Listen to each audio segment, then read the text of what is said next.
Hello दोस्तों, आज की इस वीडियो में हम पोस्ट ऑफिस की most popular scheme RD scheme के बारे में जानेंगे, जिसमें यदि आप केवल 10,000 रुपये जमा करते हैं तो आपको कुल 7,13,559 रुपये मिलेंगे। वैसे आप नीचे कमेंट करके ज़रूर बताएं कि आप पोस्ट ऑफिस में कितना रुपए जमा करना चाहते हैं, ताकि मैं उसी के अनुसार कैलकुलेटर से कैलकुलेट करके बताऊं कि आपको कुल कितने रुपए का रिटर्न मिलेगा। तो चलिए जान लेते हैं पोस्ट ऑफिस आरडी स्कीम 2026 के बारे में पूरी जानकारी, जैसे कि पोस्ट ऑफिस में आरडी खाता कैसे खुलवाएं, इसके लिए कौन कौन से डॉक्यूमेंट्स की ज़रूरत होगी, कितने पैसों से आरडी शुरू कर सकते हैं, कितना ब्याज मिलेगा, नॉमिनी फैसिलिटी है या नहीं, खाता को एक पोस्ट ऑफिस से दूसरे पोस्ट ऑफिस में ट्रांसफ़र कर सकते हैं या नहीं, ये सारी जानकारियाँ आज की इस वीडियो में मैं आपको बताऊँगा। तो आइए दोस्तों, सबसे पहले जानते हैं कि आरडी खाता खोलने के लिए आवश्यक दस्तावेज कौन कौन से लगने वाले हैं। तो इसके लिए आपको Aadhaar card, PAN card, 2 passport size photo और मोबाइल नंबर, इन 4 चीज़ों की ज़रूरत पड़ने वाली है। तो दोस्तों, जब भी आप पोस्ट ऑफिस में आरडी खाता खुलवाने के लिए जाएं तो ये चारों चीज़ें आप अपने साथ लेकर के ज़रूर जाएं। देखिए, आधार कार्ड और पैन कार्ड आज के समय में कोई भी फाइनेंशियल अकाउंट जो होता है, बैंक में आप जाएं या फिर पोस्ट ऑफिस में जाएं, तो ये मैंडेटरी हो गया है। अगर आपका पैन कार्ड जो है लिंक नहीं है तो आप देख रहे होंगे कि वर्तमान समय में सबका अकाउंट जो है बैंक अकाउंट बंद किया जा रहा है। तो आधार कार्ड और पैन कार्ड ये तो कंपलसरी है। 2 पासपोर्ट साइज फोटो आपको ले जाना है। पहला जो पासपोर्ट साइज फोटो होगा वो आपकी जो एप्लीकेशन फॉर्म भरेंगे उस पे चिपकाया जाएगा, और जो दूसरा फोटो होगा वो आपके जो पासबुक मिलेगा उसमें चिपकाया जाएगा, ठीक है। और मोबाइल नंबर आपको रजिस्टर करना होगा। आपके नंबर पर ओटीपी आएगा, तो जितने भी ट्रांजैक्शन होंगे वो ओटीपी के थ्रू आपको मिल जाएं, इसलिए मोबाइल नंबर जरूर आप अटैच करवाएं अपने अकाउंट नंबर से। आगे देखते हैं आरडी खाता कैसे खोलें। तो देखिए दोस्तों, आरडी खाता खोलने के लिए सिंपल सा प्रोसेस होता है। बस आपको अपने पोस्ट ऑफिस, जो आपका नज़दीकी पोस्ट ऑफिस है, वहां पर जाना होगा। देखिए, आरडी खाता जो है ऑनलाइन तरीके से आप नहीं खोल सकते हैं। तो इसके लिए आपको सबसे पहले अपने नज़दीकी पोस्ट ऑफिस में जाना होगा। वहाँ पर जाएंगे तो आप जो क्लर्क होंगे उनसे बोलना है कि मुझे आरडी खाता खोलना है, तो वो लोग आपको एक फॉर्म देंगे। इस फॉर्म को आपको अच्छी तरह से भर देना है। आरडी खाता भी आप 2 तरीके से खोल सकते हैं। सिंगल खोल सकते हैं कि केवल आपका नाम रहेगा उसमें, आप अपने नाम पर अकाउंट ओपन कर सकते हैं, या फिर जॉइंट खाता भी खोल सकते हैं। जॉइंट खाता में क्या होता है, आप अपने परिवार के किसी भी सदस्य को साथ मिल करके इसमें खोल सकते हैं। यानी कि इस खाता में आप रहेंगे और आपका कोई एक रिलेटिव रहेगा। यानी कि इसमें खाते में जो है, जॉइंट खाता में 2 लोग होते हैं, तो 2 लोगों का एक खाता चलता है साथ साथ।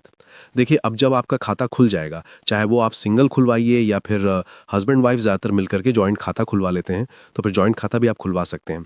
देखिए, खाता खुलने के बाद आप जितने रुपए की भी आरडी करना चाहते हैं, उसे नगद, चेक या फिर ऑनलाइन माध्यम, जैसे कि यूपीआई सिस्टम चल रहा है, फ़ोन पे, गूगल पे, पेटीएम, इसके माध्यम से भी आप जितने रुपए की भी आरडी आपको करनी है उतने रुपए आप जमा कर सकते हैं। आगे देखते हैं आरडी खाता में कितना रुपए जमा करना होगा। तो देखिए दोस्तों, आरडी खाता जो होता है, आप मिनिमम जो है 100 रुपए से शुरू कर सकते हैं, और इसकी जो मैक्सिमम यानी कि अधिकतम लिमिट है वो कोई भी नहीं है। आप जितना रुपए चाहे उतने रुपए की आरडी कर सकते हैं, लेकिन मिनिमम जो है आपको 100 रुपए की आरडी तो करनी ही होगी। और 100 रुपए तो बहुत मिनिमम होता है। कोई भी, शायद ही कोई ऐसा हो जो 100 रुपए की आरडी करता होगा, ठीक है। सब लोग ज़्यादा से ज़्यादा 1000, 5000 इतनी की आरडी तो करते ही हैं। मिनिमम 500 या 1000 की आरडी तो करते ही हैं लोग। आगे देखते हैं पैसा जमा ना करने पर क्या होगा। देखिए दोस्तों, आरडी में क्या होता है, आपको हर महीने जमा करना होगा। आप 500 रुपए या 1000 रुपए, जितनी भी आपकी बचत होती है उसके अकॉर्डिंग आप जमा करेंगे।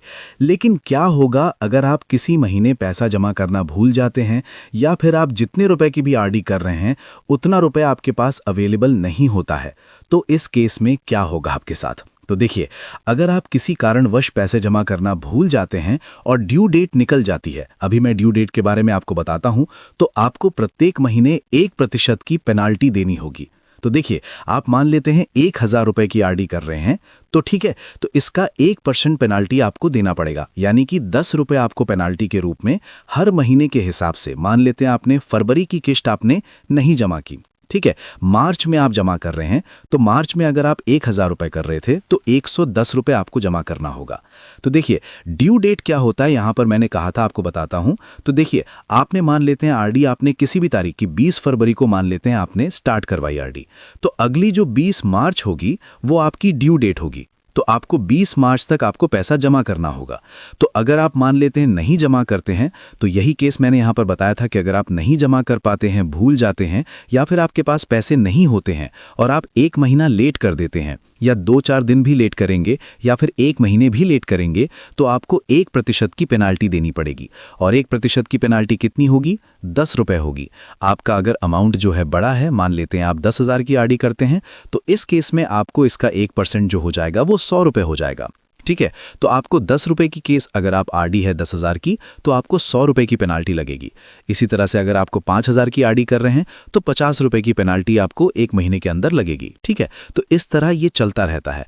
अब यहाँ पे देखिए, मैंने एग्जाम्पल के माध्यम से भी आपको यहाँ पर बताया था कि 10,000 की आरडी करते हैं। तो आरडी स्कीम कितने साल की होती है? तो देखिए दोस्तों, आरडी स्कीम जो होती है वो 5 साल के लिए होती है। लेकिन अगर आप समय पूरा होने पर भी इसे चालू रखना चाहते हैं, तो 5 साल की आरडी आप फिर से ले सकते हैं। तो सीधी सी बात है कि अगर आपका 5 साल की जो है आरडी कंप्लीट हो गई है, तो अब आप फिर से जो है इन्हीं पैसों को एक नई आरडी में जो है शिफ्ट कर सकते हैं। जितने भी पैसे आपके बनेंगे 5 साल बाद, उन पूरे के पूरे पैसे को आप नई आरडी में शिफ्ट कर दीजिए। तो ये तो बिल्कुल बेसिक चीज़ है, हर कोई जानता है लगभग। आगे देखते हैं नॉमिनी जोड़ने की सुविधा। तो देखिए दोस्तों, पोस्ट ऑफिस की तरफ से जो आरडी खाता होता है, उसमें आप नॉमिनी जोड़ने की सुविधा मिल जाती है। तो आप अगर आरडी खाता खुलवाते हैं, तो अपने किसी भी रिलेटिव को नॉमिनी के रूप में जरूर ऐड करें। भगवान न करे आपके साथ कभी कुछ दुर्घटना हो जाती है, तो वो जो आपके नॉमिनी होंगे उनको वो पैसा ट्रांसफर कर दिया जाएगा। अगर आप नॉमिनी ऐड भी नहीं करते हैं, ठीक है, तो भी उस केस में आपके जो रिलेटिव्स होते हैं, आपके बच्चे होते हैं, आपकी वाइफ होती हैं, उन्हें कुछ एफिडेविट के माध्यम से आपको खाते में ले जा करके जमा करना होगा। तो जितना भी अमाउंट होता है वो मिल जाता है, लेकिन बेहतर होगा अगर नॉमिनी आप ऐड कर देंगे अपने बच्चों को, अपनी वाइफ को, तो जो भी खाता होगा, जो भी पैसा रहेगा, वो डायरेक्ट उनकी जो नॉमिनी होंगे उनके खाते में ट्रांसफर कर दिया जाता है। खाता ट्रांसफर करने की सुविधा। देखिए दोस्तों, अगर आप आरडी खाता को एक शहर की पोस्ट ऑफिस से दूसरे शहर की पोस्ट ऑफिस में आसानी से ट्रांसफर कर सकते हैं।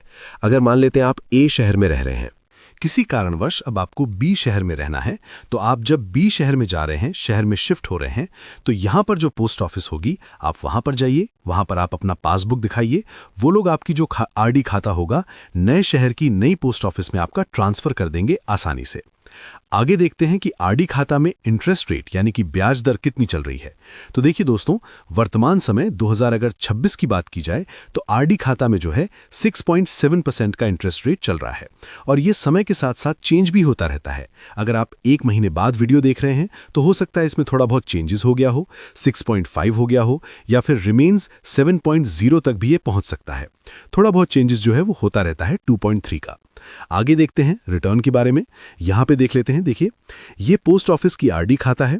यहां पर मैंने महीने बताए हैं कि आप हर महीने जो है कितने रुपए जमा करेंगे, और उसके करस्पॉन्डिंग आपको 5 साल बाद जो है कितना रिटर्न मिलेगा। ये 5 साल के बाद का डेटा यहां पे शो करेगा, क्योंकि आरडी खाता जो होता है वो 5 साल के लिए होता है।